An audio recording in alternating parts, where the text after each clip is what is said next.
C'est dommage, le film avait pourtant les bons ingrédients pour que je puisse passer un bon moment, mais ça n'a pas été le cas. Je dirais même ça n'a pas été le cas du tout, hein, je le regarderai plus jamais de ma vie. Yo people, nouvelle Black Review à chaud sans spoil sur le film Nosferatu sorti en 2024. Donc c'est un film d'horreur de vampire qui met en scène Nosferatu, c'est le deuxième grand méchant vampire le plus connu après Dracula.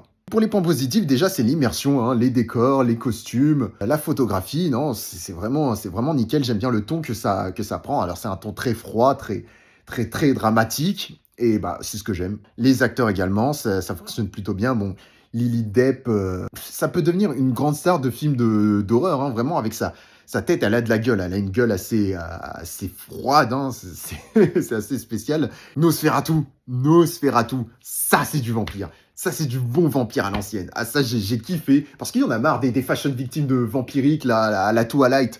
Tout beau gosse, bien coiffé, yeux bleus, ton très brun ténébreux. Ça, c'est insupportable. Je peux pas, c'est pour ados, ça, j'en peux plus. Et là, vraiment, c'est un vieux vampire dégueulasse.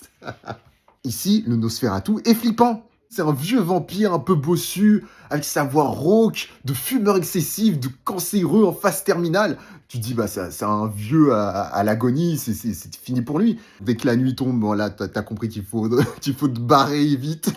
Alors, pour les points négatifs, en fait, je pense, ça va jouer sur le film plutôt qui repose sur l'ambiance et pas forcément sur les séquences d'action, mais ça aurait mérité un peu plus de grandiose, parce que vraiment, Nosferatu, bah, c'est un vampire surpuissant. Il faut insister un peu plus sur ses capacités. Après, bah, il n'y a plus grand-chose, et c'est plus spécialement si intéressant que ça. C'est un peu mou. Voilà, le film est un peu mou, malheureusement, et tu perds petit à petit de l'intérêt. J'ai réussi à accrocher au début, et petit à petit, je perdais le fil. J'étais là, mais non, j'y arrive plus. Je suis hors course.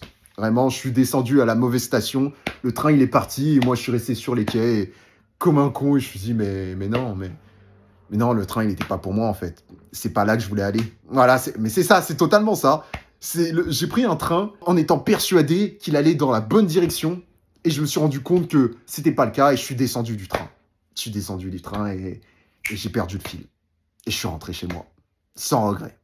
Donc, pour ma note subjective, je vais mettre 9. Parce que c'est vrai que j'étais vraiment très déçu de la tournure qu'a pris le film. Pour ma note objective, je vais mettre un 10 sur 20, pile poil la moyenne, parce que je me dis, bah, c'est mitigé, parce que il y avait tous les ingrédients pour. Je trouve qu'un spectateur reste sur sa faim quand il regarde un film comme ça. Donc voilà, n'hésitez pas à me dire ce que vous avez pensé du film dans les commentaires et à vous abonner pour ne rien rater. C'était GDS, on se dit à la prochaine, people. Tchuss!